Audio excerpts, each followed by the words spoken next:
Bless your name, O God. We exalt your name. Marami pong salamat, Ama, sa magandang umaga na ipinagkaloob mo po sa amin, O God. Pinupuri ka po namin, dinadakilakan namin, O God, sa aming mga buhay. Salamat din, Panginoon, sa pagkakataon na kami dinako mo sa umagang to upang ikay aming sambahin sa Espiritu at katotohanan. Ama, patuloy po kami huminang tawad sa lahat po ng aming kalikuan. Linisin mo kami, Panginoon, at sa umagang to, Panginoon, ikaw po, O Diyos, ang kumilos sa aming pong mga buhay. Ama, dalangin ko po na ikaw po ang manguna sa akin, na lahat po ng salita na lalabas sa aking bibig ay mga salitang nanggagaling po sa iyo, God. Salamat, Panginoon. Ito po ang aming dalangin sa pangalan po ni Jesus, na aming Panginoon at tagapagligtas. Amen and amen.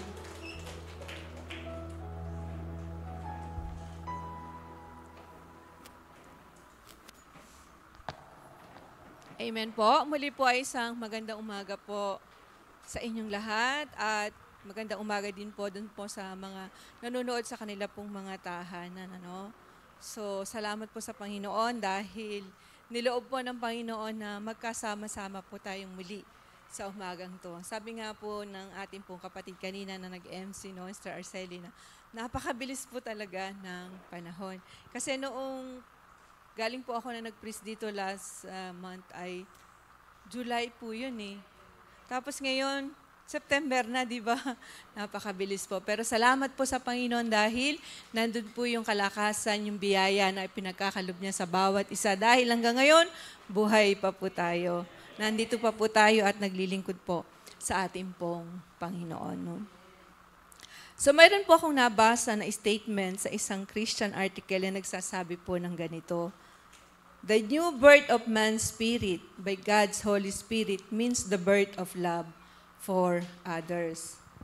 So sinasabi po dyan ng ating pong bagong kapanganakan na kinasihan ng banal na espiritu ay inaasahang magdulot ng pagmamahal. Ibig sabihin, ay motibasyon o malasakit para sa kaluluwa ng mga taong naliligaw po ng landas. So nararanasan niyo na po ba ito na gusto niyo pong makakilala din yung mga ibang tao, yung kapitbahay po natin, yung kaibigan po natin, yung kapatid po natin. So meron po ba kayong desire sa heart niyo na sila rin po ay mabahaginan po ng salita ng Diyos? Di po ba? Ang bawat isa po sa atin ay mayroon pong desire. So kung wala po tayong ganon, parang questionable po yung ating pananampalataya. So, ang title po ng mensahe po ng Panginoon sa umagang to ay, Do you have a heart for the lost like Jesus? Ulitin ko po, no? Do you have a heart for the lost like Jesus? No? So, mayroon ka bang pagmamahal sa mga naliligaw ng landas gaya ni Jesus? Tayo po ay nasa tema pa rin po ng evangelism. So, buksan po natin ating mga Bible sa John 14:15, ang text po natin, kung saan sinasabi po ni Jesus, kung iniibig ninyo ako, tutuparin ninyo ang aking mga utos. So, ulitin ko po, ang sabi po ng Panginoon, kung iniibig ninyo ako, tutuparin ninyo ang aking mga utos. So, iniibig po ba natin ang Panginoon? Amen. So, yung pong word na iniibig, di ba, alam ko po ang lahat po sa atin ay umibig na, di po ba? At umiibig pa po hanggang ngayon. So, titingnan po natin, ano po ba ang dahilan kung bakit nandito tayo sa church sa umagang to? Umaattend ba tayo dahil, ay, may sakit ako gusto kong gumaling. Ay, wala akong pera. Attend ako sa church para magkapera. O marami akong pagsubok, kaya attend ako sa church, kaya ako nandito. So, yun po ba yung dahilan po natin? Paano kung yung pong dahilan natin na yun, wala kang pera, tapos paglabas mo, wala ka pa rin pera? Paano yun? Magpupuri ka pa ba sa Panginoon? So kung bakit po tayo nandito sa umagang to, ano po ang pinakaunang dahilan? Ang una pong dahilan, dahil iniibig po natin ang Panginoon. Amen po? Sabihin nga po natin, I love you, Jesus. Amen. So yun po yung motibo ng puso po natin kung bakit po tayo gumigising tuwing Sunday ng maaga, nagbibihis ng maganda, at talagang nag-aayos po tayo para sa Panginoon dahil iniibig po natin siya. Amen po. So, objective po natin na ating pag-aaralan sa umagang to ay to motivate the student to have a heart for the lost. Tayo po ay magkaroon ng pag-ibig sa bawat isa. Sabi po ni Charles Spurgeon, isang kilalang mangangaral, pero parang nabanggit ko na din po dito, ang sabi po doon, a good definition of evangelism is one beggar telling another beggar where to get bread. Sabi po dito, no? So tayo pong lahat ay nangangailangan po ng kaligtasan at buhay na walang hanggan na matatagpuan kay Kristo. At bilang mga naligtas, hindi po tayo na iba, hindi natin pwedeng sabihin na mas mataas po tayo kaysa sa iba. Dahil tayo rin ay dating makasalanan na natagpuan lamang ng biyaya ng Diyos. Kaya ang ating tungkulin bilang mananampalataya ay ipaalam sa iba, no?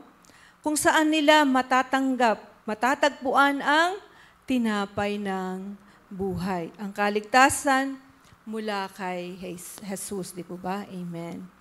Gaya nga po ng naranasan ng babaeng Samaritana na marami sa atin noong bago lang nakakilala sa Panginoon, nais agad nating ipahayag sa iba kung saan makikita ang tinapay ng buhay. Di po ba nung bago tayo? Sobrang sipag po natin. Sino po yung nakaka-relate dito nung bagong Kristiyano? Grabe, no? Sobrang init po natin sa paglilingkod sa Panginoon. No, talagang nais po nating ibahagi lahat ang salita ng Diyos. Ibahagi agad sa iba ang mensahe ng Ebanghelyo, ang kahulugan nito, ang mga implikasyon, ang kalayaan, mula sa kapangyarihan ng kasalanan. No? Nais po nating ibahagi agad sa iba ang kasimplihan ng mabuting balita.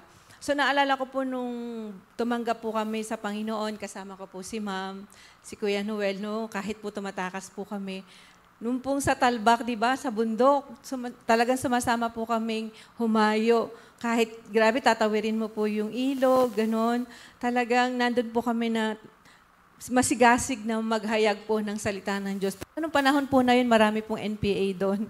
Pero sumasama po talaga kami kahit gabi na kami umuwi. Pero nandun dahil excited po kami ma-share yung gospel na binigay po ng Panginoon. Na kahit po walang pagsasanay noon o paghihikayat, marami sa atin ang nagamit agad sa pag-share ng gospel sa iba. Ang iba sa atin hindi naging abala sa mga pamaraan ng pagbabahagi at hindi rin tayo natatakot noon, wala po tayong takot kung tayo man ay tanggihan ng ibang tao. Sino po nakaranas noon na kapag sinare mo, naku, ayoko yan, di ba? Wag na yan, kung yan ikayayaman ko, pwede pa. Pero salita ng Diyos, naku, wala akong oras dyan. Di po ba? Kaya nga po, mga nagagamit dati sa pag-share ng gospel at sa mga hindi pa po, ito po ang nais na balikan at alalahanin po natin, no? Yung init sa ating pagbabahagi kay Kristo. So, damin nga po natin yung ating pong mga puso.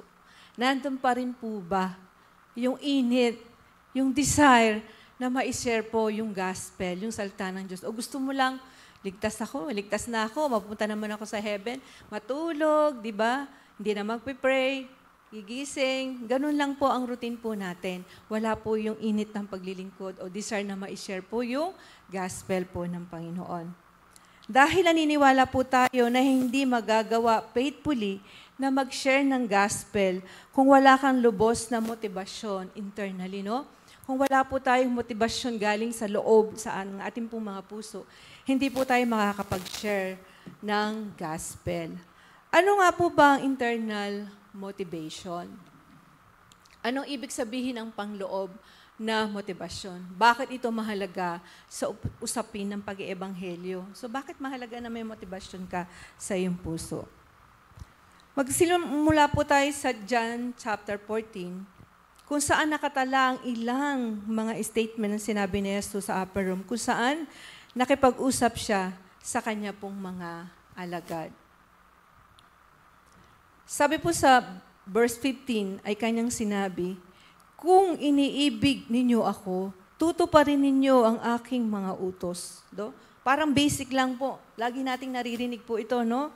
Pero inulit niya po ito sa verse 21. Ang sabi po doon, ang tumatanggap sa mga utos ko at tumutupad sa mga ito ay siyang umiibig sa akin, ano? So sa pangatlong pagkakataon, inulit na naman po niya. Binigyang diin sa verse 23, ang umiibig sa akin, verse 23,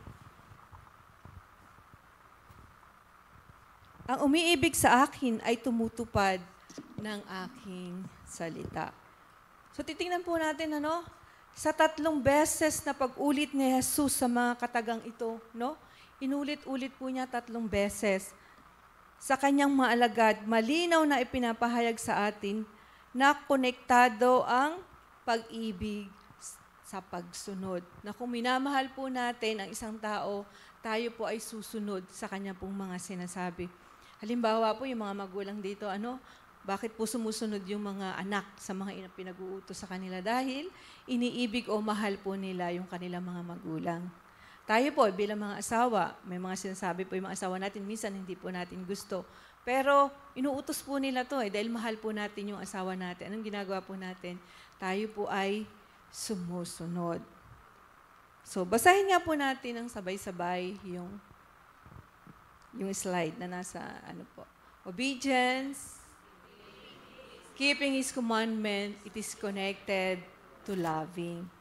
Behavior is connected to motivation, and motivation is loving Christ. Amen po.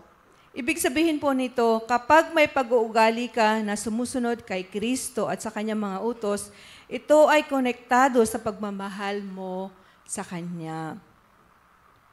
And loving Christ is proportionate to what you know about Him. Ang pagmamahal natin kay Kristo ay konektado o naaayon sa kung paano mo higit nakikilala si Kristo. At paano mo higit makikilala si Kristo? Lagi, pag sa panonood ba lagi sa YouTube o kung ano-anong ginagawa, makikilala ba natin ang Panginoon? Hindi po, Sa pamamagitan ng pag-aaral ng salita ng Diyos. Na kapag dinig po natin, araw-araw po tayo nagbabasa ng salita ng Diyos, doon po natin makikilala, lalo na ang ating Panginoon. Because our love for Christ and devotion to Scripture are in direct proportion to one another. Sabi diyan, ang ating pagmamahal kay Kristo at salita ng Diyos ay direktang magkaugnay. Na kung mayroon tayong lubos na pagmamahal kay Kristo, inaasahan sa bawat mananampalataya na magkakaroon din ng lubos na pagmamahal sa kanyang mga salita sa Biblia. Abala ka para sa Kanya na higit siyang makilala, abala ka higit mo siyang masamba at mapapurihan. Amen. So, basahin po natin muling sabay-sabay, The more of His glory that you see, the more that you know, the more you love Him, the more obedient you become. Di po ba? Ibig sabihin, habang tumataas ang antas ng pagkakilala mo kay Kristo, habang higit mong nakikita ang kaluwalhatian ng Diyos sa Kanyang mga salita, lalo mo siyang minamahal. Kapag binasa natin ang Book of John, makikita natin ang isang malinaw, malawak at malalim na kapahayagan ng kalikasan ni Kristo. Kung sino siya, ang Kanyang ginawang pagliligtas at pagsaklolo sa mga dinaya ng kaaway, mababasa natin dito ang napakaraming dahilan upang manampalataya tayo sa Kanya. Patunay dito ang karanasan ng Samaritan woman na binanggit sa John 4:1-26, kung saan naihayag, nakita at naranasan ng babaeng Samaritana si Jesus sa kanyang kabuuan. Di po ba? Sa kanyang encounter kay Jesus, kumilos ang Santong Espiritu. Inacknowledge niya ang kanyang karumihan, ang marami niyang kasalanan at naranasan niya ang kapatawaran mula sa Diyos. Kinalala niya si Jesus bilang Mesaya, ang kanya pong tagapagligtas. Naranasan niya ang pag-ibig mula kay Jesus na siyang nagbunsod sa kanya upang mahalin ang iba at sumunod sa pagbabahagi ng patungkol kay Kristo. Kaya po ng karanasan ng babaeng Samaritana, una din tayong inibig ng Diyos na sa kabila ng ating maraming mga kasalanan, sa kabila ng ating tiyak na patutunguhan sa impyerno, tayo ay Kanyang kinaawaan at iniligtas, no? Sino ba tayo para piliin ng Diyos sa karamihan? Sino ba tayo upang makatanggap ng ganitong pabor? Kumilos ang Santong Espiritu upang mabuksan ang takip sa ating pong mga mata, na matagal nang binulag ni Satanas upang makita at matanggap ang biyaya ng mabuting balita. Ilan ito sa mga realization na naisip ng mga tunay na Kristiyano kung kaya umabot sa pagkaranas ng internal motivation. Ang buong puso't isip at buong buhay na ibigin si Jesus at sumunod po sa Kanya. Pansinin po natin ang halimbawang ipinakita sa atin ng Samaritan woman. Sa mga susunod na talata ay sinabi po na sa kanyang kagalakan ay iniwan niya ang kanyang banga. Bumalik siya sa bayan at sinabi sa mga taga roon ang kanyang patotoo patungkol kay Kristo. Nakapag-evangelize agad siya at maraming nanampalataya dahil sa kanyang ginawa. Amen po. So mga kapatid, kailan ninyo naranasan ang personal encounter nyo kay Jesus? Diba? Matagal na, 10 years ago, 20 years ago, no? Ano ang naging epekto nito sa inyong pananaw sa buhay? Nabubuhay ba tayo na inuuna natin siya? Ay may pagnanais ba tayo na makasunod kay Kristo? So sa panahon po natin ngayon, ang kabuuan at kaluwalhatian ni Jesus ay naipahayag na sa mga tunay na mananampalataya sa magitan ng pag-aaral at pagbubulay-bulay ng salita ng Diyos sa Biblia. Tayo po ay tinutulungan at ginagabayan ng banal na Espiritu na suma sa atin. Sabi po sa Colossians 3:11, let the word of Christ dwell in you richly. No? Habang naitatanim sa ating kaisipan ng mga kapahayagang katotohanan patungkol kay Kristo, nare-realize na si Kristo ang lahat sa atin.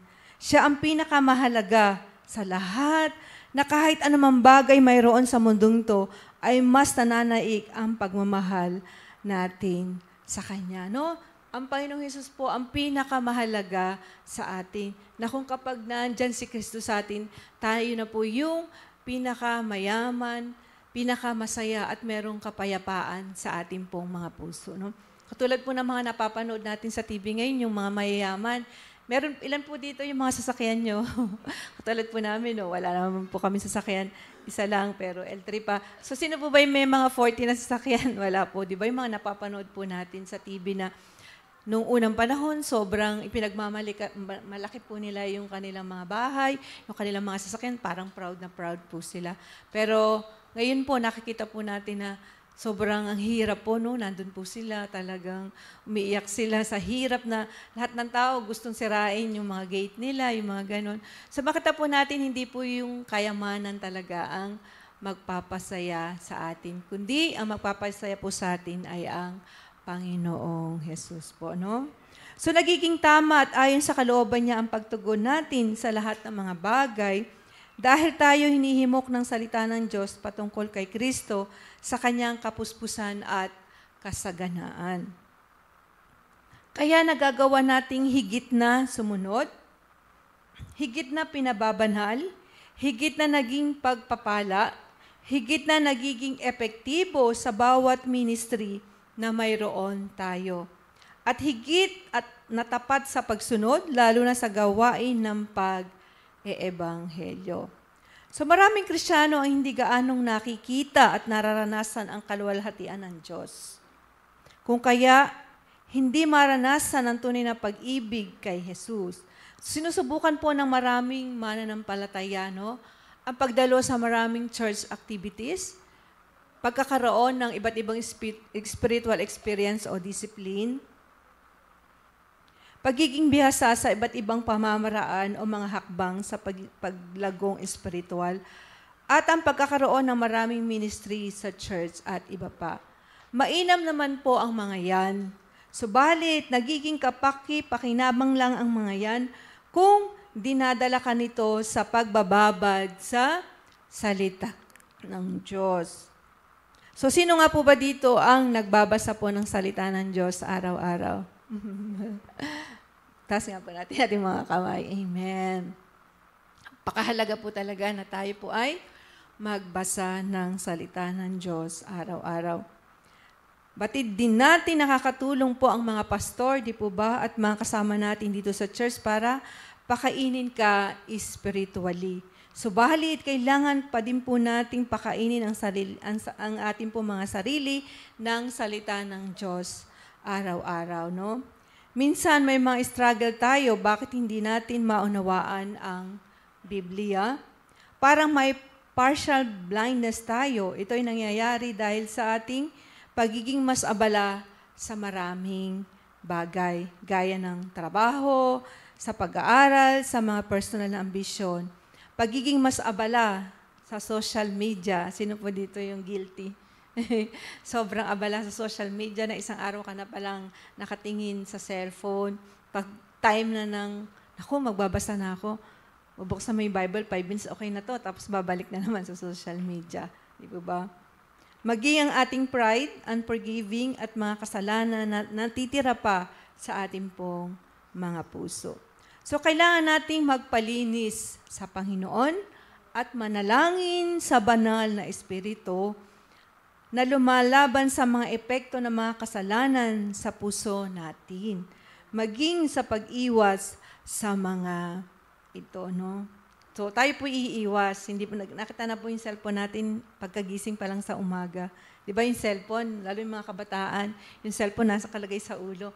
Paggising, abot na cellphone, tas gano'n na agad. Nakalimutan, di pa mag-pray. Nauna pa yung, tignan ko nga yung, kung ano yung latest, di po ba? Bakit nga ba binibigyan natin ng emphasis ngayon, umaga, ang patungkol sa internal motivation? So may kasabihan po tayo na kapag hindi ka motivated na gawin ng isang bagay, napakaraming dahilan at kailanman hindi ka magiging handa o magiging tapat sa gawain na to. Maaari kasing magawa mo ang mag-share ng gospel sa iba sa umpisa lang. Kalaunan ay ayaw mo na o dinadai ka na ng mga negatibong kaisipan at karanasan patungkol sa pag-iebanghelyo. Sino po yung nakaka-relate sa bagay na to, no? Alam niyo po, kung pag-uusapan natin ng isang malalim at malapit na ugnayan sa Diyos, si Jesus ang ating pong modelo na kinalalarawan ng pag-ibig at pagsunod. Hindi masusukat ang pagpapatunay ni Jesus sa kanyang pag-ibig sa mga naliligaw ng landas. Christ had heart for the lost, no? Sa unang bahagi pa lang po ng ministry ni Jesus sa Galilee, sa kanyang Sermon on the Mount, ay nagbabala na siya ng maraming beses patungkol po sa impyerno. Kaya nga, noong na-reject ng mga tao sa Jerusalem si Jesus, naiyak po siya, no? So, naiyak po yung ating Panginoon dahil sobrang alam niya kung gaano po kahirap sa impyerno. Kaya ang sabi po sa Luke 19:10, narito siya upang hanapin at iligtas ang naliligaw. No? So nakita po natin ng Panginoon talaga yun po, hinahanap niya po talaga yung mga naliligaw.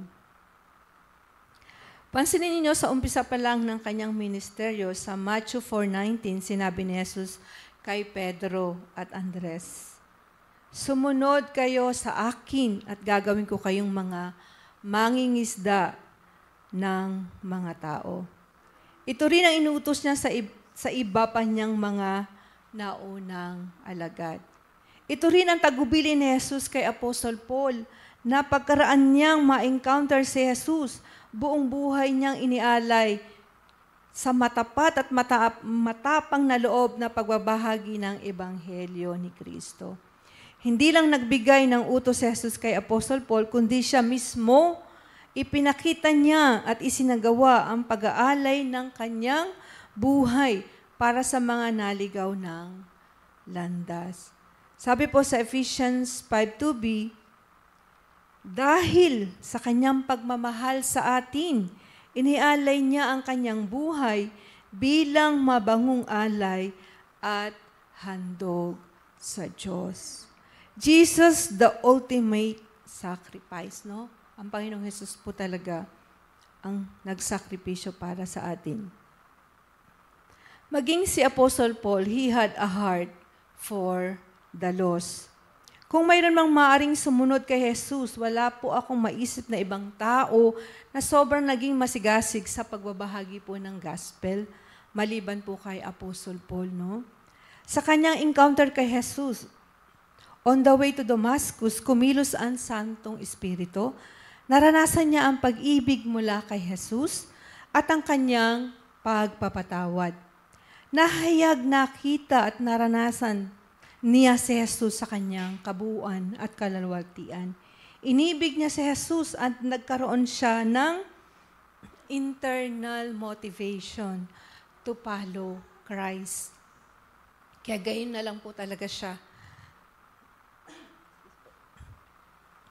Ano po sabi niya sa 2 Corinthians 12:15a? At ikaliligaya kong gugulin ang lahat, pati ang aking sarili upang kayo'y mabuhay. Di po ba?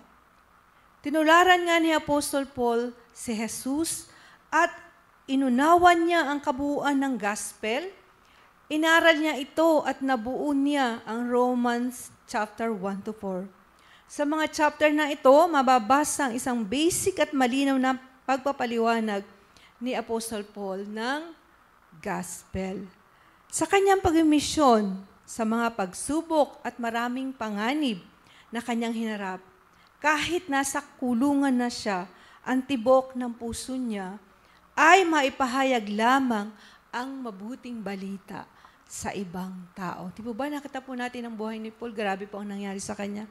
Pero siya pa rin po yung nagka-encourage sa bawat isa sa atin na i-share po yung gospel kasi napakahalaga po nito sa bawat taong hindi pa nananampalataya sa ating pong Panginoong Jesus. So, mga kapatid, we are being called to evangelism. So, tinawag po tayong lahat para mag-evangelize.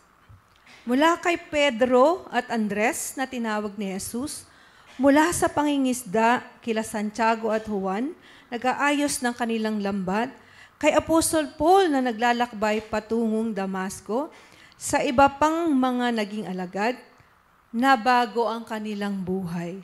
They were called to evangelize. Inibig nila si Jesus at sumunod sa pag-eebanghelyo. No? Bilang mga holders of the key tungo sa kaharian ng Panginoon, tinawag tayo upang maging mangingisda ng mga tao, maging ambassador for Christ, maging minister of reconciliation. Amen po? Dahil ang mga bukid ay mapuputi na at handa na upang anihin, ang kasalukuyang henerasyon ay hinug na para sa pag-eebanghelyo. Sabi nga po sa Ephesians 5:16, sa pansamantalahin ang pagkakataon na ang iba ay makakilala din sa Panginoon. So makikita natin ang warning of urgency, no? Sa mga panahon po natin ngayon, urgent na po talaga na i-share po yung gospel. Dahil napakagulo na po ng mundo, no? Napakarami na pong masama sa ating pong mundo ngayon. Sa social media, may nakita ka lang picture, tapos sisirain na po lahat, no? So kung makita nga po natin ngayon sa social media, yung kay Joel Villanueva, nakakalungkot po, sinisiraan po yung JIL, yung mga ganon. Makita po natin kung gano'n na po kasama ang tao ngayon. So urgent na po na i-share po natin yung gospel dahil alam po natin na malapit na pong dumating ang ating pong Panginoong Jesus. At tayong lahat na mananampalataya ay tinawag upang tumugon sa panawagang ito ng Panginoon. We are being called to evangelism. So naalala niyo po ba yung kwento ng end of spear? So naikwento ko na po dati to, no? Yung meron pong isang piloto na ang pangalan po niya ay si Nate Saint So si Nathan po ay isang piloto na missionary po siya. So nagsama po siya ng 4 pa na misyonaro na nilagay po ng Panginoon yung internal, yung motivation nila sa puso nila na i-share po yung gospel sa bansa po ng Ecuador. Doon po sa bansang Ecuador, meron pong isang tribo doon na Wanaobi tribo na pinangunahan po nung Minkayana.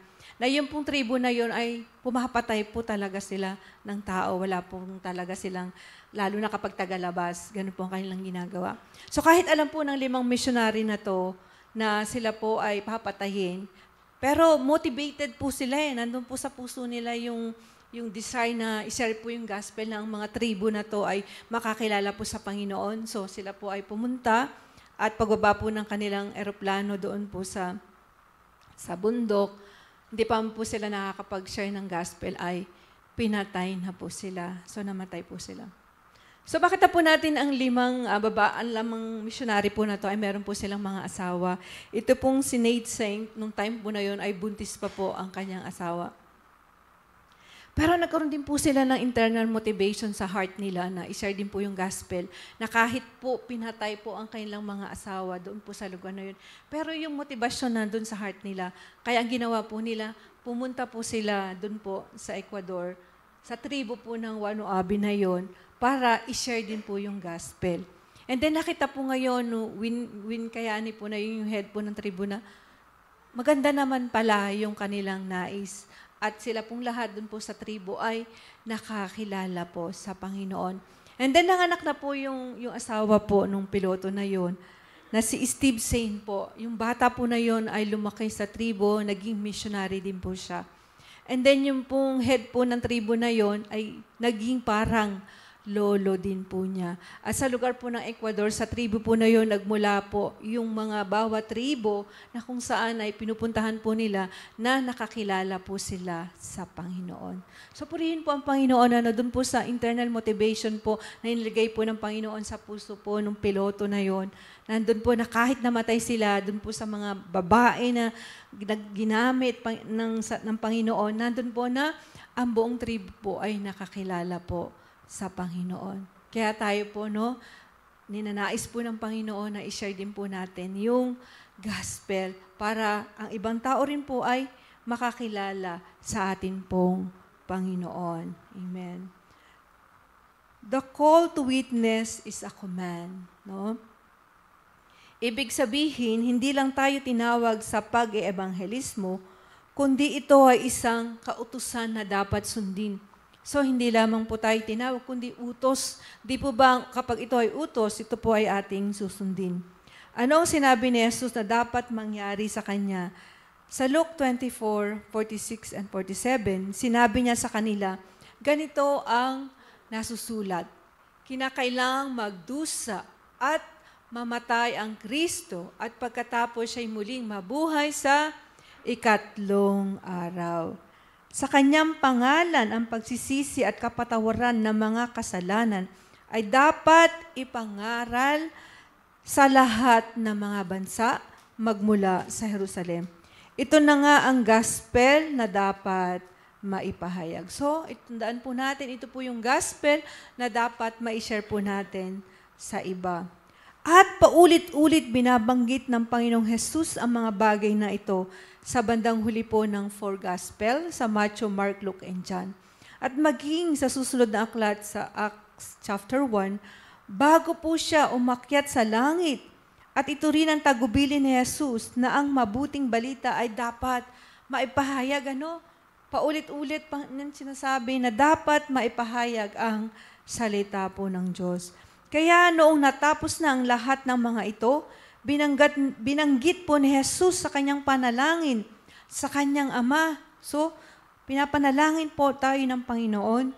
Sa Mark 16:15, humayo kayo sa buong mundo at ipangaral ang mabuting balita sa lahat ng tao. Sa Acts 22:15, sapagkat ikaw ay magiging saksi niya upang patutuhanan sa lahat ng tao ang iyong narinig at nakita. So maraming Kristiyano naniniwala na ang gawain ng pag-iebanghelyo ay para lang po sa mga piling tao gaya po ni Pablo, na ito ay gawain lamang ng mga pastor. No? Gawaan, si pastor lang, okay na yan. Nag-share naman si pastor, di ba? Na mga evangelist, missionary o church leader. Kung kaya, sinasabi ng marami, hindi ko naman gift ang mag-ebanghelyo sa ibang tao. Tama po ba? Hindi po natin gift ang mag-ebanghelyo. Sino po ba ang ganitong paniniwala na hindi ko naman gift yan eh? Tsaka hindi man ako marunong magsalita, hindi ako marunong mag-share. Di po ba? Totoo po na may mga tao sa New Testament na masasabing may gift po sa pag-iebanghelyo. At marami din sa panahon natin, gaya nila, tinatawag silang mga evangelist na ginagamit. Pwede po sa mga malakihang pagtitipon o sa pag-misyon at sa maraming kapamaraanan. Ngunit, kahit hindi mo man gift ang pagiging evangelist, ay tinawag at inaasahan ka pa rin ipakilala si Jesus. Ibig sabihin, wala pong exempted sa atin. Maaari ka pa rin magbahagi patungkol kay Kristo sa iyong mga kaibigan, sa mga kapitbahay, kasamahan sa trabaho, kung saan tayo dinadala at inihimok ng Santong Espiritu. Sabi nga, hindi lamang tayo mag-i-invite ng mga kilala natin para dumalo sa church service at aasahan natin ng iba na mag-share. Although, maaari naman minsan may mga nangyari mga ganito, subalit kailangan din na handa tayo in season or out of season na magbahagi ng mabuting balita ng kaligtasan. So, paano po nating ibabalita yung kaligtasan kung tayo po mismo hindi po natin alam yung salita ng Diyos at hindi po natin alam kung paano po tayo naligtas. So, kailangan po talaga tayo mag-aral ng kanyang salita. The gospel is sacred trust, no? Sinabi po ni Jesus sa Ama, sa John 17:18-19, kung paanong isinugo mo ako sa sanglibutan, gayon din naman isinusugo ko sila sa sanglibutan, at alang-alang sa kanila'y itinalaga ko ang aking sarili para sa iyo upang maitalaga rin sila sa katotohanan. Ang gospel po ay sagrado. Ano po ba ibig sabihin ng sagrado? Ang gospel po ay sagradong ipinagkatiwala sa atin po ng Diyos. Sabi diyan, tayo ay tinalaga sa katotohanan kung kaya tayo ay may pananagutan na ito ay maipahayag, no? Ng malinaw at may pangangalaga sa katotohanan ng mensahe na to. So, yun daw pong gospel ay sacred, no? So, kung titingnan po natin, kanino po ba pinagkatiwala ang mag-share ng gospel? Hindi po sa mga unbeliever, at higit lahat, hindi po sa mga angel, sa atin po na kanya pong mga anak. Sabi nga po ni Pablo sa 1 Thessalonians 2:4a, sapagkat minarapat ng Diyos na ipagkatiwala sa amin ang magandang balita. Sa pagsugo ni Jesus sa atin, tayo ay kanyang ipinanalangin, no? Pinanalangin na tayo ng Panginoon. Idinadalangin ko sila, hindi ang sanglibutang ito, ang idinadalangin ko, kundi ang lahat ng binigay mo sa akin sapagkat sila'y sa'yo. Sa John 17:11b, sinabi pa niya sa kanyang ama, Amang banal, ingatan mo po sila sa pamamagitan ng kapangyarihan ng iyong pangalan. Ang pangalang ibinigay mo sa akin upang kung paanong ikaw at ako ay iisa, gayon din naman sila'y maging isa. So sa verse 20, hindi lamang sila ang dinadalangin ko, kundi pati ang mga mananalig sa akin dahil sa kanilang pahayag. Bukod sa panalangin ni Jesus para sa hinirang ng Panginoon, ay ipinagkaloob niya sa atin bago siya umakyat sa langit ang kanyang Espiritu, na siyang mag-i-empower sa atin upang maging maganap at maipagpatuloy na maibahagi ang mabuting balita ng kaligtasan sa iba, no? Pagkatapos ng kanyang pagkabuhay, hinihinga ni Jesus ang kanyang mga alagad at sinabi, tanggapin ninyo ang banal na Espiritu. Kapag umalis na ako, ipapadala ko sa inyo ang Espiritu. At ito nga ay natupad sa Pentecostes na buhay, napuspos silang lahat ng banal na Espiritu. Ulitin ko po, ang misyon na ito ngayon ay ipinagkatiwala na po sa atin. Kaya ito ay isang sacred trust bilang kanyang katawan. Malinaw po ang utos, no? Gumawa kayo ng mga alagad sa lahat ng bansa. Kayo ang magiging mga saksi ko hanggang sa dulo ng mundo. Ibig sabihin, tayo mismo ang kinatawan ni Kristo upang ipahayag ang mabuting balita ng tao. Lahat ay sinaayos ni Jesus tungo sa planong kaligtasan ng lahat ng kanyang mga hinirang. So tanong ko lang po, nais mo bang maging kabahagi sa planong kaligtasan ni Jesus para sa mga naliligaw ng landas? Nais mo ba? Amen po. Naniniwala po ako na marami sa atin ang naghahangad na makasunod sa utos ng Diyos. Nadadala lang tayo ng maraming mga negatibong pag-iisip. Humahad lang sa atin para makasunod, no? Maari din pong dahil po sa mga trials, mga pagsubok na kinakaharap po natin. Minsan sinasabi po natin, paano ako makakapag-ebanghelyo? Paano ako makakapag-share ng salita ng Diyos? Napakarami kong pagsubok. Napakarami kong problema sa buhay. Sino po ba'y walang problema dito? Di po ba? So tayo pong lahat na narito sa maganto ay meron pong kanya-kanyang pagsubok, may kanya-kanya pong problema tayong hinaharap. Pero alam po natin na hindi po magiging hadlang yung mga trials, yung mga pagsubok na atin pong nararanasan para po tayo mag-ebanghelyo. Parang iba rin po ay makakilala sa ating pong Panginoon. Dahil hindi po natin alam kung gaano po yung corona na inhanda po ng Panginoon sa mga tao na naghahayag po ng salita ng Diyos na nakakapagod naman to, mag-share pa ako, mag-aaral pa ako, para nakakatamad naman. Hindi mo alam na kung ikaw ay nag-share ng salita ng Diyos, meron kang corona sa heaven. Dito man sa lupa, wala ka mang corona, pero doon sa heaven ay may naghihintay na corona sa mga taong maghahayag ng kanyang salita. Lagi po nating tatandaan, our labor in the Lord is not in vain.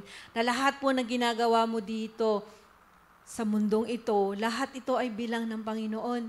Nag-ayos ka lang ng upuan, nagwalis ka sa labas, nagluto. Si Pastor Minda, no? Parang tagaluto. Pero meron din po siyang higit na blessing dun po sa heaven. So lahat po na ginagawa po natin sa Panginoon, hindi naman po sinasabing kabayaran, pero meron pong ibibigay na gantimpala ang ating pong Panginoon. Kaya hindi po tayo dapat manghihinayang sa oras, sa araw, na igugugol po natin sa pagsishare ng Kanya pong salita. Na kahit po tayo ay may pagsubok, kahit may problema, huwag po tayong titingin sa pagsubok, sa problema, kundi tingnan po natin ang ating Panginoon na meron po siya magagawa sa ating mga pinagdadaanan.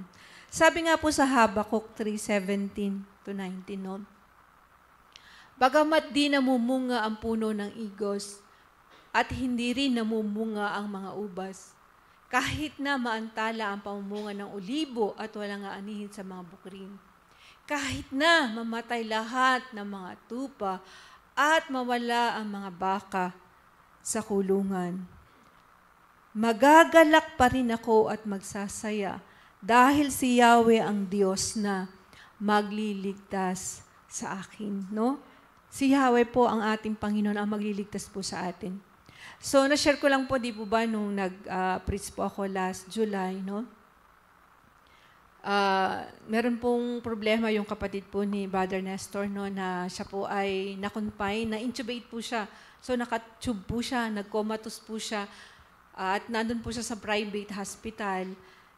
Alam na po naman natin na sobrang mahal po sa private, no? 50,000 to 80,000 per day. So, syempre, yung mga anak niya parang natakot, saan po sila kukuha ng pera. Kaya, dali-dali po siyang nilipat sa public. And then, sa public po ay isang buwan po at kalahati siyang nandun po sa public. O nung naka-intubate po siya sa public, pinupuntahan po namin siya. Nakita po namin talaga na wala na po talagang pag-asa dahil maga po talaga, lahat ng kanyang kamay, wala. Tapos yung dila niya po nakalawit kasi naka-intubate po siya. Maga na po lahat. So, dapat inisip po namin na ayusin na po lahat yung mga papeles na dapat niya pong pirmahan kasi baka di po namin alam kung siya po ay mawawala na. So, patuloy po kaming nagpipray sa Panginoon na patuloy po siyang bigyan ng kagalingan, ng kalakasan. And then, kami po ay busy pa rin po sa pag-share po ng gospel. Pero minsan, isip po namin na ang dami nating pagsubok, maraming trials, magsiserve pa ba tayo, hahayo pa ba tayo? Pero hindi po naging hadlang sa amin yung mga problema na yon. Si Kuya na binigay na po namin sa Panginoon at bahala na po ang Diyos sa Kanya. Pero humayo pa rin po kami mag-asawa at marami po kaming binabible studyhan doon sa ibang lugar na kahit kaming dalawa lang po ay talagang tumutuloy po kami kahit mabigat, kahit malungkot po sa loob namin, kahit marami pa pong problema na nakikita sa mga paligid po namin na sobrang minsan, grabe po yung problema na amin pong nararanasan. Pero kami pa rin po ay tumutuloy na naglilingkod po sa Panginoon. Dahil sabi po sa verse 19, ang Panginoong Yahweh ang sa akin nagpapalakas. No? Kayak na po. So ang Panginoong Yesus po, si Yahweh ang nagpapalakas sa bawat isa sa atin. Na kahit may pagsubok, tuloy lang po tayo maglingkod sa Panginoon. Dahil ang sabi po niya, sa dulo, no? Ang Panginoong si Yahweh ay sa akin nagpapalakas, tulad ng usa, tiyak ang aking mga hakbang. Inaalalayan niya ako sa mga kabundukan. No? Aalalayan po tayo ng Panginoon, magbibigay po siya ng wisdom. At yun nga po, dun po sa kapatid po ni Brother Nestor, no? So binigyan po ng wisdom yung mga anak niya na, kasi po doon po sa Valenzuela Medical Center, yung lahat po nung pasyente na nasa ICU ay halos namatay na po. So parang siya na lang po yung natitira. So yung asawa niya po, umiiyak na, sabi niya, naku, susunod na kuya mo, anong gagawin natin? So nagdesisyon po sila, nagpray, nagbigay po ang wisdom ng Panginoon na ibalik na lang po talaga siya sa private ulit. So bahala na po ang Lord na mag-provide kung gaano katagal, bahala na, pera lang po yun. Then, salamat po sa Lord dahil nailipat nga po siya. Doon nung nailipat nga po siya sa private hospital. So within 9 days po, na-extubate po siya, nagising siya at lumakas po siya at ngayon po ay nasa bahay na po siya at nakakaupo na po siya. Glory to God po. Kaya ganun po ang Panginoon, siya po yung nagbibigay ng wisdom kung ano po yung gagawin natin. Kailangan po natin magpa-doktor kung halimbawa tama po yung dumaranas ng kahit anong pagsubok, mental health, depression, lahat, anong klase mang kasakitan ang ating nararanasan, ituturo po ng Panginoon kung kaninong doktor tayo pupunta, kung anong gamot ang iinon po natin, dahil yun po ay ginawa po ng Panginoon para tayo magkaroon ng kagalingan at tayo po ay magagamit niya para po sa Kanyang kapurihan. Kaya tuloy-tuloy lang po tayo sa paglilingkod sa Panginoon. At tuloy-tuloy lang po tayong mag-share ng salita ng Diyos. Nung nasa Saudi nga po ako, naalala ko po na sinishare ko po yung gospel doon sa isang kasamahan ko. Ang sabi po niya sa akin, bakit kayong mga born again ganyan? Sabi niya, kayong mga Christian ganyan.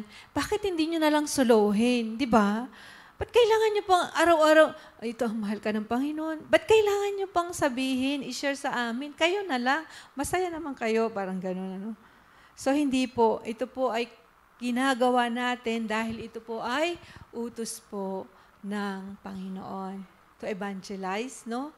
Ito po ay talagang inuutos ng Panginoon sa atin pong lahat. Bago ka, matagal ka na, inuutos po ng Panginoon sa atin. So, nais ko po kayong tanungin mga kapatid ulit, ano? Do you have a heart for the lost like Jesus? Yun po natin ang puso po natin. Meron po ba tayong puso para i-share yung salita ng Diyos, no? Sabi nga po sa kanyang salita, sa John 14:15, kung iniibig ninyo ako, tutuparin ninyo ang aking mga utos. So sa umaga pong ito, nais po ng Panginoon na i-share po natin ang gospel para hindi lamang po tayo ang magkaroon ng kaligtasan, kundi ang ibang tao ay makaranas din po ng tunay na kapayapaan, no, na nanggagaling lamang po sa Panginoon. Sa kabila po ng mga pagsubok, trials, nandun po siya po yung nagpapalakas sa atin dahil sabi nga po niya, He will never leave us nor forsake us. At lagi po natin tatandaan, habang buhay, may pag-asa. Basta buhay ka pa, may pag-asa dahil ang Diyos mo ay King of Kings and Lord of Lords. Amen. So tayo pong lahat ay magsitayo. Mawit po tayo sa Panginoon.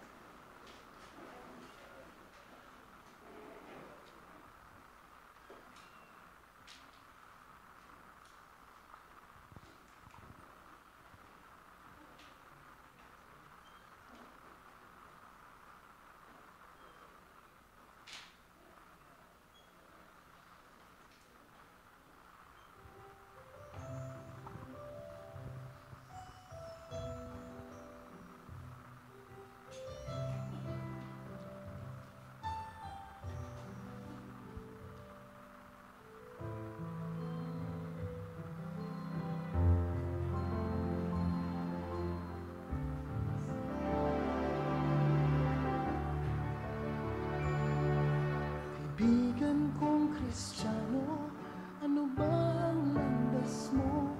Alam mo ba ang misyon mo dito sa lupa? Kailangan nilang malaman na ikaw may Hesus Kristo upang ipahayag ang daan ng kaligtasan.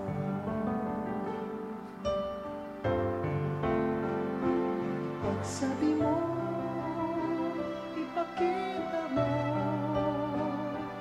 na ikaw ay tunay na Kristiyano. Sa mundong ito na puno ng sala, kailangan nila itong malaman. Ipagsabi mo, ipakita mo na ikaw ay sa puso, sa mga taong patungo sa dusa, kailangan nila ay kaligtasan. Ipagsabi mo, ipakita mo, ipagsabi mo, Panginoon, ikaw, o kaibigan ko.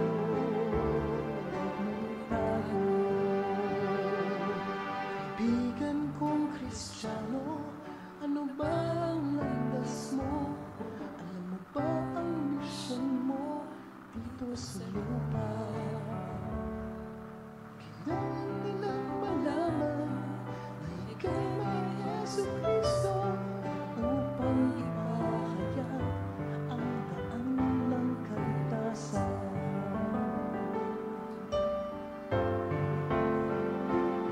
Sabi mo, ipakita mo na ikaw ay tunay na Kristiyano. Sa mundong ito na puno ng sala, kailangan nila itong malaman. Ipagsabi mo, ipakita mo na ikaw ay may Kristo sa puso, sa mga taong patungo sa dusa, kailangan nila ay kaligtasan. Ipagsabi mo, ipakita mo, ipagsabi mo, Panginoon, ikaw,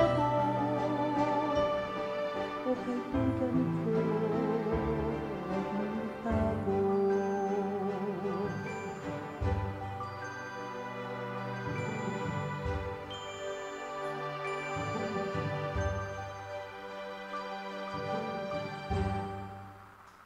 Yes, so God, we worship your name, we exalt your name, O God. Marami pong salamat, Ama, sa iyo pong mga salita na ibinigay mo sa amin sa umagang to, God. We pray, O God, na bigyan mo po kami, O God, na internal motivation, O God, sa aming puso. Yung init, yung desire muli, Panginoon, na magbahagi, Panginoon, ng banal mong salita. Yung gospel ay ma-share po namin sa iba. Yung dati po naming pakaramdam, yung dating init po ng paglilingkod namin, nung bago pa kami nakakilala sa iyo, Panginoon. Ilagay mo po sa puso ng bawat isa aming bata man, matanda man, Panginoon, yung desire na ma-share din po yung gospel sa iba. Dahil ito na po yung time na para ma-share at malaman nila ang iyong pag-ibig ay yung pagmamahal sa kanila, Panginoon. At makita nila yung mga kasalanan, Panginoon, sa kanila pong mga buhay. Tulungan mo po kami at gabayan mo po kami, O Diyos, ng banal mo Espiritu, na bagamat kami dumaranas ng mga pagsubok, ikaw po, O Diyos, na magbigay ng kalakasan, katatagan sa bawat isa sa amin. At dalangin din namin, Panginoon, na mga kapatid po namin na meron pong mga karamdaman, may mga problema, Panginoon, sa finances, O God, sa trabaho.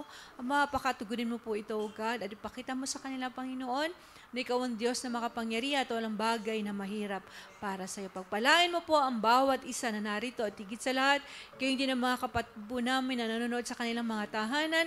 I-bless mo rin sila, Panginoon, at ang din mga problema ang kanilang pinagdadaanan. Ikaw din, Panginoon, ang kumatagpo sa kanila at patuloy ka rin nilang makilala sa iyong dakilang salita. Salamat po, Ama, sa iyong pag-ibig. Salamat po sa iyong pagmamahal. At turuan mo po kami, Panginoon, na lalo pang lumalim at magkaroon po kami ng oras na magbasa, manalangin, Panginoon, at makipag-commune sa iyo, God. Salamat, pagpalain mo po ang bawat isa amin. Sa iyo po ang papuri at pasasalamat sa lahat po ng bagay na pinagkaloob mo sa amin. Ito po ang aming dalangin sa pangalan po ni Jesus, na amin pong Panginoon at tagapagligtas. Amen and amen.